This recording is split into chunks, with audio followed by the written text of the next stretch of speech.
Hello guys, today I will be showing you how to remove a virus using Windows Defender.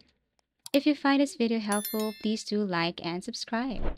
First, you have to go to your Start menu and then look for Windows Defender. Here, what you're going to do is you have to look for Virus and Protection, which is this one right here. As you can see, there is this quick scan, but if you tap on this scan options, you will see here other options on how are you going to scan or check your Windows computer. So you have here quick scan, full scan. Below you can see here custom scan. And last is Microsoft Defender offline scan. So for the sake of this tutorial, let's just pick the first one here, which is quick scan. So tap this one right here, run.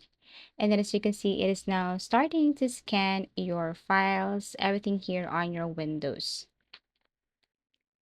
The quick scan feature in Windows Defender, now called Microsoft Defender Antivirus, offers several advantages when it comes to maintaining your PC security without slowing you down.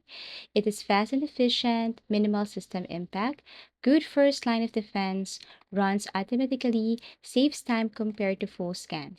So basically, once done, you should see the result right away if your PC has a virus or not.